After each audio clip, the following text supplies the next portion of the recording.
धोखा, चीटिंग और फ्रॉड उम्र के ऐसे हिस्से में जहां पे एक औरत ये सोच भी नहीं सकती कि उसका शोहर जो है वो उसके साथ धोखा करेगा। 3 बेटियों का बाप, और फिर किरण के साथ भी ऐसे हुआ, अब माँ के साथ भी, जहां पे कबीर ने अपनी बहन को घर गिफ्ट में दे दिया और सजाद साहब ने धोखे से अपने नाम करवा लिया हुआ था। और ये बात तब खुली जब किरण ने कहा कि मैं ऊपर ऑफिस बनाना चाहती हूँ। तो फिर उसकी माँ ने कहा कि ये घर मेरा है, अपने शोहर को और मैं इसकी इजाज़त देती हूँ। लेकिन उसने कहा नहीं, आपा ने सही फैसला करवाया है, ये घर मेरा है, अगर मैं अपने नाम ना करवाता तो आज तो तुम मुझे जलील कर देती। तो उसको फिर किरण की माँ ने कहा कि ये तो मेरे साथ धोखा हो गया है, और फिर वो रोती रही। फिर किरण को पता चल गया और फिर किरण ने अपने बाबा से कहा कि बाबा ये तो हमारी माँ के साथ धोखा हो गया। वो कहता मैं धोखेबाज हूँ, मैं चीटर हूँ, मैं फ्रॉडिया हूँ, नहीं मैं तुम लोगों का बाप हूँ, मैं फैसले कर सकता हूँ। लेकिन किरण की माँ ने कहा नहीं, कबीर ने, मेरे भाई ने मुझे ये घर गिफ्ट किया था। और उधर कबीर को भी पता चल गया। अब कबीर जो है वो क्या कहते हैं, गुस्से में आया हुआ कहता है मैं सज्जाद भाई को अदालतों में घसीटूंगा। लेकिन इधर फिर वाइफ अपने शोहर की इज्जत बचा रही हो, कहती नहीं वो जलील हो जाएंगे, वो रुस्वा हो जाएंगे माशरे में, मेरी बच्चियों का वो बाप है।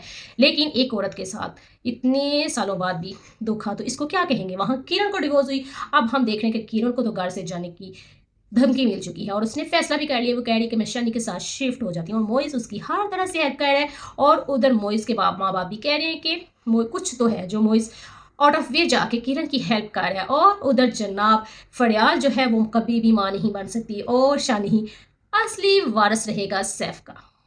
यानी अब सारी जायदाद का इकलौता वारिस है, क्योंकि फड़ियाल अब कभी माँ नहीं बन सकती। लेकिन अब किरण जो है वो तो अपने बेटे के लिए स्ट्रगलिंग लाइफ गुजार रही है, वो कभी हार नहीं मानेगी। वो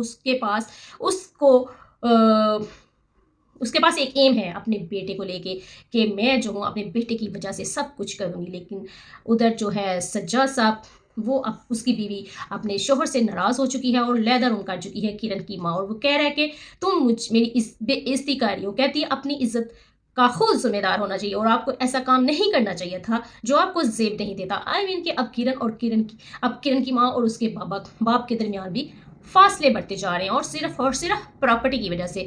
आई मीन कि किरण की माँ ने कहा है कि एक औरत निकाह करते हुए तो निकाह के पेपर को नहीं देखती, तो मैं फिर अपनी प्रॉपर्टी पे साइन करते हुए कैसे देख लेती। मैंने तो अंधा इत्माद किया, और अंधे इत्माद की वजह से मैं इस जगह पर पहुंच गई हूँ कि मेरे शोहर ने ही इस टाइम पे आके मेरे साथ धोखा कर दिया है। सो व्यूअर्स, ड्रामा दस्तिक जो है वो बहुत ज़बरदस्त और मज़े का ड्रामा है। किरण और मोइस आपस में मिल जाएंगे, लेकिन इनकी जो मिलन है वो सिचुएशन भी काफ़ी ज़्यादा ट्विस्टेबल है, डेंजरस है। और इस स्टोरी में भी काफ़ी ट्विस्ट आएंगे कि किरण जो है वो कैसे मोइस की ज़िंदगी में वापस आएगी। क्या उसका बाप विलन के तौर पे काम करेगा, क्योंकि लग तो वो विलन ही रहा है, लेकिन माँ जो है वो मोइस का साथ देगी। लेकिन उधर देख रहे हैं हम कि जो सैफ है उसने तो घाटे का सौदा कर दिया, अपना बेटा दे दिया इकलौता वारिस, सिर्फ और सिर्फ फड़ियाल की खातर।